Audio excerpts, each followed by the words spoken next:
সবাইকে নতুন একটি ভিডিওতে আমন্ত্রণ। যারা তোমরা শব্দ থেকে বাক্য গঠন করতে পারো না বা যাদের শব্দ থেকে বাক্য গঠন করতে সমস্যা হয়ে যায়, কিভাবে বাক্যটাকে শুরু করবে বা কিভাবে শব্দটাকে ব্যবহার করবে, তাদের জন্য আজকে আমি নিয়ে আসছি কিভাবে শব্দ দিয়ে গ্রামার তৈরি করে বাক্য গঠন করা যায়। Welcome everybody. আমরা এখন দেখব কিভাবে শব্দ দিয়ে আমরা বাক্য গঠন করব। আমরা একটা শব্দ নিচ্ছি জেন, GEN। এটা একটি নাউন শব্দ। প্রথমত এই শব্দটিকে আমরা ভার্বে রূপান্তর করতে পারব। আমরা জানি শব্দের শেষে কখনো কখনো কিছু প্রিপোজিশন আছে যেগুলো যোগ করে দিয়ে ফ্রেজাল ভার্ব গঠন করা যেতে পারে। যেমন জেনাপ তেমন একটি শব্দ। জেন শব্দের অর্থ হচ্ছে তথ্য, কিন্তু জেনাপ শব্দের অর্থ হচ্ছে তথ্য সরবরাহ করা বা কাউকে কোনো কিছু জানানো, সঠিকতা জানানো, এইরকম একটা অর্থ জেনাপ শব্দটি দিয়ে থাকে। আমরা এখন কিছু বাক্য গঠন করে দেখব।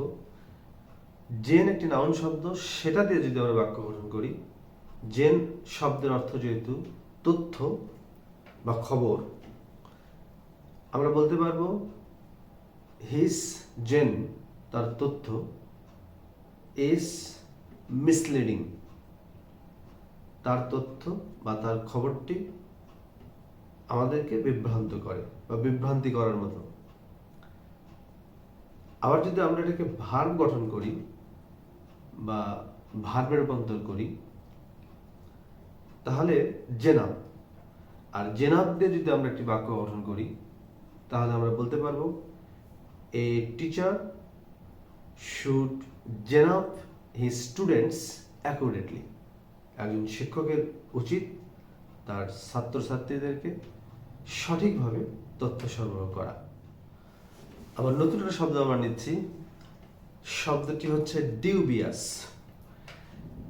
ডিউবিয়াস একটি অ্যাডজেক্টিভ শব্দ, যেই শব্দটির অর্থ হলো সন্দেহপূর্ণ, যেটাকে আমরা ডাউটফুল বলতে পারি। যদি আমরা এই শব্দটি দিয়ে একটি বাক্য রচনা করি বা বাক্য গঠন করি, তাহলে আমরা বলতে পারবো হিজ কন্ডাক্ট ইজ ডিউবিয়াস। অথবা আমরা আরেকটু কিছু নতুন শব্দ বা আরো কিছু যদি নতুন অর্থের দিকে যাই, সেটা আমরা করতে পারবো।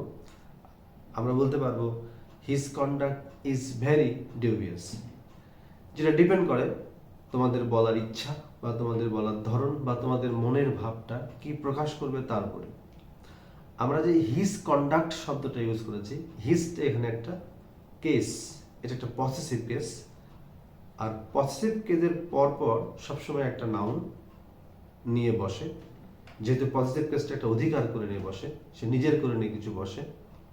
কন্ডাক্ট শব্দের অর্থ হচ্ছে আচার বা আচরণ। আচার আচরণকেই কন্ডাক্ট বলা হয়। তাহলে হিজ কন্ডাক্ট, তার আচার আচরণ, ইজটা একটা লিঙ্কিং ভার্ব এখানে হয়, ভেরি ডিউবিয়াস, খুব সন্দেহপূর্ণ। এই সন্দেহপূর্ণ বা ভেরি ডিউবিয়াস এই অংশটুকুকে আমরা বলতে পারি কমপ্লিমেন্ট। আর কমপ্লিমেন্টটা হচ্ছে সাবজেক্ট বিষয়ক একটা নতুন তথ্য বা একটা নতুন বার্তা দেওয়া বা তার একটা নতুন পরিচয় দান করা। অর্থাৎ এটা বলা যায় যেই শব্দ বা যেই শব্দগুচ্ছটা সাবজেক্ট বা কোনো নাউন বিষয়ে নতুন বার্তা বা তথ্য দেবে, সেটা একটা কমপ্লিমেন্ট। কমপ্লিমেন্ট, নতুন পরিচয়। আজকে আমরা দুটি শব্দ নিয়ে সেখান থেকে কিভাবে গ্রামার গঠন করা যায় এবং সেই গ্রামারগুলো ব্যবহার করে কিভাবে বাক্যে রূপান্তর করা যায়, এটা নিয়ে আলোচনা করলাম। যদি তোমাদের ভালো লাগে আমাকে কমেন্ট করে জানাবে, তাহলে আমি আরও নতুন নতুন এই বিষয়ক ভিডিও নিয়ে আসবো। আমার চ্যানেলটি সাবস্ক্রাইব করে রাখবে, পাশে থাকা বেল বাটনটি অন করে দেবে। Thank you.